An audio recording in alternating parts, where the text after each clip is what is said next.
Welcome to the Speaking of Women's Health podcast. I'm your host, Dr. Holly Thacker, and I am back in the Sunflower House for a new episode in the Speaking of Women's Health podcast.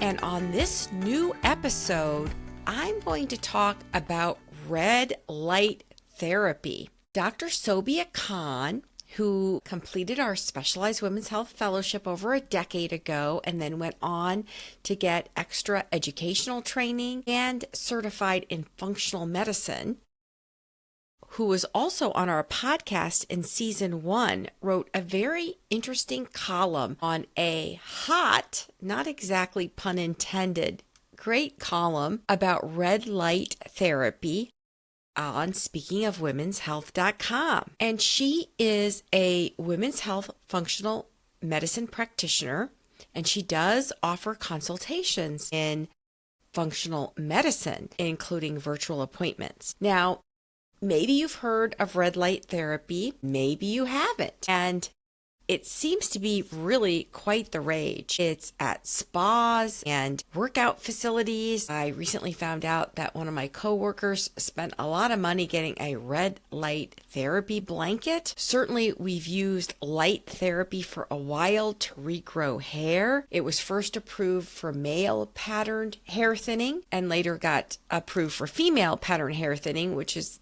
really the same physiologic process. It's just that males have a lot more testosterone, so they have a lot more androgenic hair thinning. And hair thinning remains a top concern amongst women. And if you didn't listen in season 1 or season 2 on hair thinning and hair loss, both of those episodes were in June of 2023 and June of 2024. So I thought it would be good, since this season we're talking about a lot of things in the anti-aging realm, and since our motto is to be strong, be healthy, and be in charge, and because we like to be holistic and look at complementary, alternative, and integrative medicine strategies, of which our wellness center provides a lot of great content on speakingofwomenshealth.com. And we have topics ranging from yoga to Tai Chi to acupuncture to healthy eating, Reiki therapy, dry needling, physical therapy, lots of different topics, as opposed to just standard allopathic medical therapy, which certainly is very important. I'm trained in that. I'm a MD, but it's great to look at other healing arts. So it's been over a century, actually, since phototherapy has been identified as a treatment for systemic lupus erythematosus. And there's been various scientific advances in the utilization of light as well as laser therapy for skin and cancer treatments. Speaking of laser treatments in the cosmetic realm, if you missed the podcast that I did with cosmetic dermatologist and skin surgeon, Dr. Murray, she went into the complexities and all the different laser therapies that they're available. And lasers also been used in cancer therapies. Gamma knife therapy is used for very precision excision of brain tumors, for example. Ultraviolet radiation has been done in order to keep operating rooms and other places sterile, as well as ultraviolet light therapy of blood. Light is a spectrum of wavelengths, colors, and intensities. So it's important for us to understand what light therapy might be used on one's body, because the specific wavelength and the intensity of light can treat cancer, or it could lead to skin cancer if the right protection and appropriate types of sunscreen are not used, just as one example. And we've had a great podcast on skin protection and different types of sunscreens. So getting back to red light therapy, it is a type of phototherapy. And it's a therapeutic technique that utilizes very low level wavelengths that are used to address different types of skin conditions, such as psoriasis, which can be very difficult to treat, although certainly stress reduction, boosting vitamin D, keeping a healthy liver are things that can help contribute to that. There's a lot of different other treatments too that red light therapy has been advocated, from stimulating the scalp and hair growth to actually treating wrinkles. But we really do need more research to further evaluate the efficacy. But in the new year and the new age, contemporary and alternative medicine certainly is promoting red light therapy devices to use for skin care, for joint pain, for exercise recovery, healing, inflammation, and pain. So as simple and natural as this sounds, awareness about the promotion sites and who is supplying the devices is clearly needed. There are many red light therapy devices that are used both for home use that people can just simply purchase, as well as commercial use. And we don't completely have well-defined safety information. So like with anything that you do, nothing is risk-free or completely safe. There's always risk, benefits, alternatives, potential side effects, other options. Now, there have been some small-scale research studies and some ongoing studies that do highlight the significance of red light therapy, but it's still really in the experimental phase. It's certainly not covered by medical insurance, at least as the time of this taping in 2024.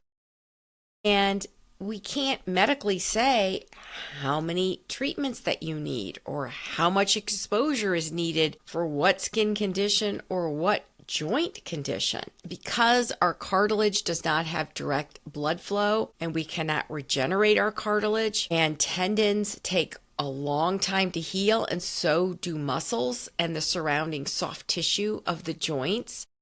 Besides good nutrition and the typical RICE therapy, which is rest, ice, compression, and elevation above the level of the heart, athletes and weekend warriors and just regular people who have injuries, especially the older you get, are always looking for faster recoveries. In the 70s, you might remember DMSO was all the rage, and there were athletes saying they applied it to injuries topically and it worked. Certainly then the FDA got involved in all of that. It's very potent solvent. So if you had pesticides or something on your skin that you didn't want absorbed, you certainly wouldn't want to apply DMSO. And so things that don't require prescriptions or don't require a healthcare facility to monitor or deliver doesn't mean that it's just carte blanche and that you can just use it for whatever.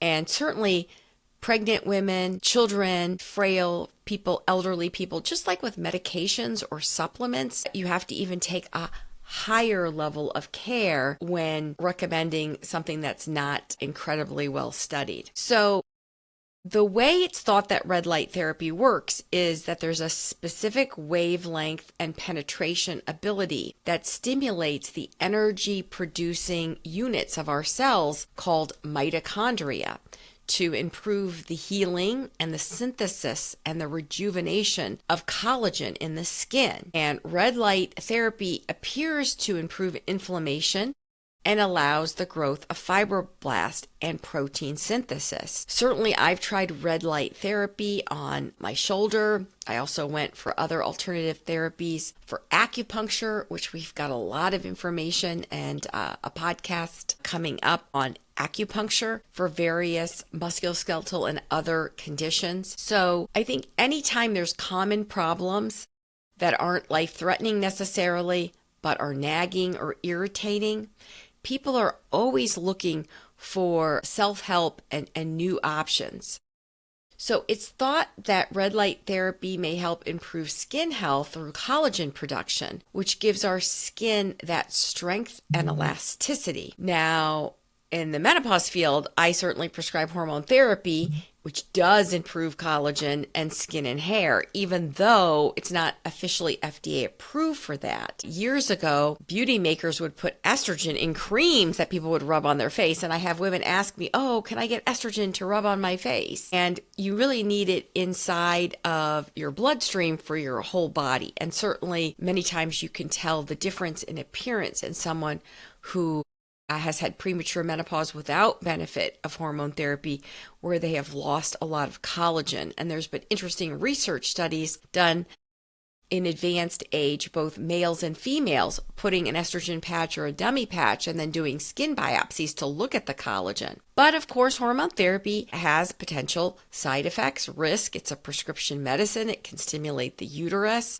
Depending on how it's given, if it's given orally, there can be increased risk of blood clot. And there's women who have enough estrogen who are premenopausal who still may want red light therapy to boost their collagen.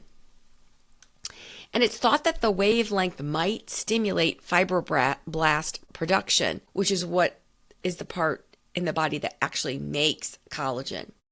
Anytime you apply any type of heat, it can improve blood flow. Usually with acute injuries, you always ice it in order to reduce the swelling, because the swelling can damage the tissue and cause more pain. But after the first 24 to 48 hours, and usually you want heat to improve blood flow to help accelerate healing. It's also thought that the red light therapy might reduce inflammation. So some of the interesting history that Dr. Khan goes over in her column on Speaking of Women's Health about red light therapy is a little bit about the history.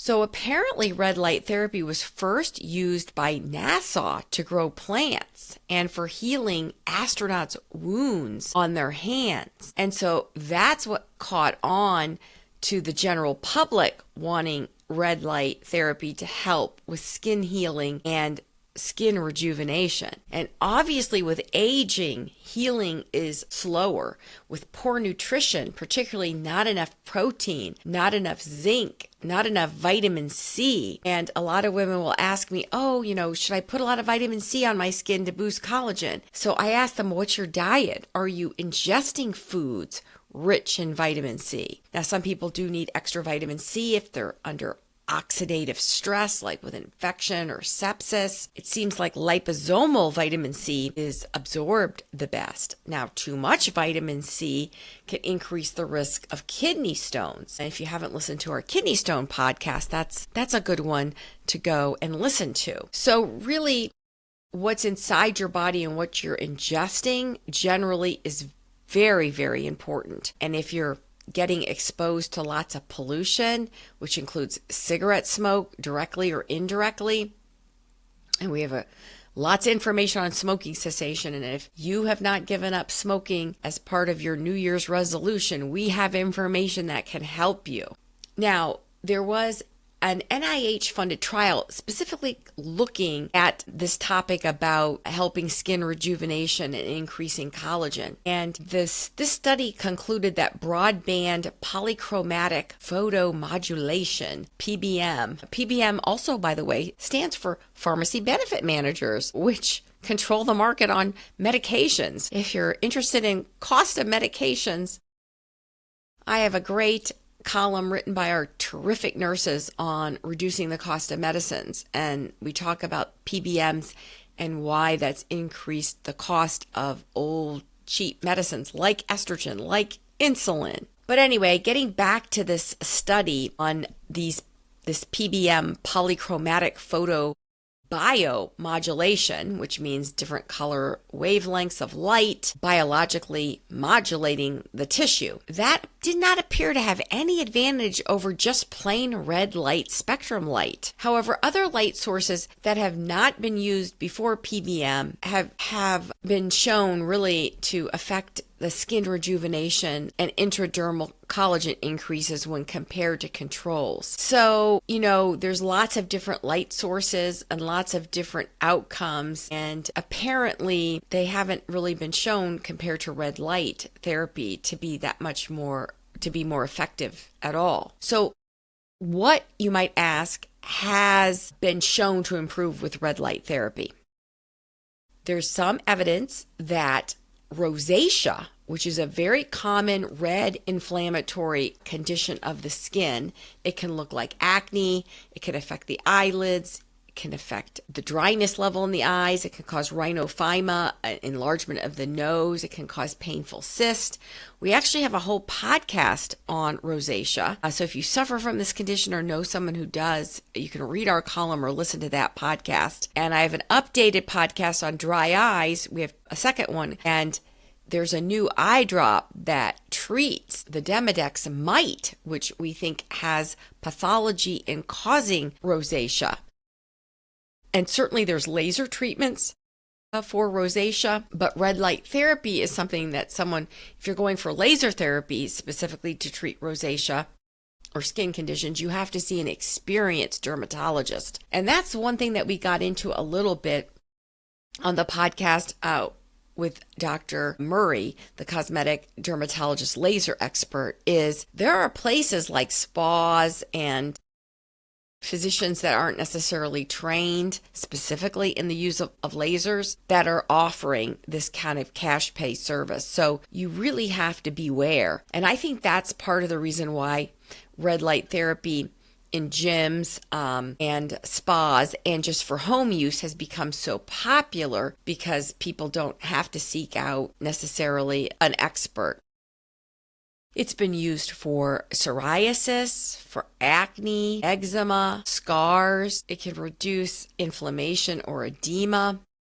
And then, of course, women midlife and beyond are always looking for things to help reduce wrinkles and fine lines or age spots. Improving the texture of the skin and evening the skin tone is another popular pursuit. And we've had a couple of great podcasts on skin with our skincare estheticians. And if you haven't listened to those, go back and listen to those podcasts. When I was talking with Lori Skarsko, our lead skincare esthetician, she convinced me during that podcast to get the perfect peel, again, to improve skin texture and fine lines. And I finally did it. And I was happy I did. There's lots of different ways to improve the skin. Starting, of course, with the basics, with good skincare routine and good nutrition and avoiding smoking, harsh lights, pollution, even the light off of screens. I mean, increasingly people work remotely, their faces in front of a screen all day. Stretch marks are another common problem amongst women, many postpartum women. And we're all on that holy grail to promote healthy aging and repair any type of muscle or tissue injury. So it might improve skin conditions, but the therapy medically is still considered somewhat controversial. And you have been listening to the Speaking of Women's Health podcast. I'm your host, Dr. Holly Thacker. We're in season 3. I've certainly talked about a lot of other podcasts that we've previously done, and we're today talking about the benefits of red light therapy. It may help reduce soreness after exercise. I think that's why a lot of exercise facilities have put them in. It might promote wound healing and tissue repair, although again, good nutrition, good blood flow, and treating, micronutrient deficiencies really rank very high. Joint pain, which is so common. I mean, 80% of people get some osteoarthritis. I did a podcast on joint supplements, joint pain, and joint replacements. And joint replacements are a lot more common in women. And so that's really one to go back to listen to if you or a loved one is at all contemplating any kind of upcoming orthopedic surgery or joint replacement. Rheumatoid arthritis, which is more common in women. Red light therapy has been used in this inflammatory condition as well as others. It's sometimes used to relieve pain and inflammation in people who have Achilles tendon pain, and Achilles tendon injuries are very hard to treat and take a long time. Any kind of tendon injury does. Improving hair growth, as I mentioned, with androgenic alopecia several years ago for Christmas. I bought my husband a red light cap for his scalp. He was not happy about it at all. He did not appreciate that Christmas gift. Oh my. And when I talk to patients who are considering buying one because they're relatively expensive, I always say get one with a money back guarantee, and they usually require you to take a picture of the area on your scalp that you want the hair to grow. And then 6 or 7 months later, another picture. Now, also thoughts about improving nerve function and memory with dementia. I do think that's a little bit of a stretch just based on the skull protecting the gray and white matter of the brain. But what you can see is that there is this quest that for common or very perplexing or hard to treat conditions that allopathic medicine may have some trouble getting cures for, people are going to seek out other alternatives. And so even though we don't have the research that we would like, I still think it's important for us to put out the information that we do have. Now, you might be thinking, well, who should not use red light therapy? People with cancer or a history of cancer might decide to avoid red light therapy. 2019 study, trusted source, suggested that red light therapy could make some cancer cells more aggressive, but more research is needed and there are some possible benefits. Can I buy red light therapy products online, and are they safe is another question that physicians and healthcare team members may get. There's a lot of different products available online, lots of different prices, many different styles, and the over-the-counter ones are probably safe to use, but they're probably also not nearly as strong as the devices that are used in a dermatologist's office. And of course, anytime you're using anything electronic, follow all safety instructions before using any new device.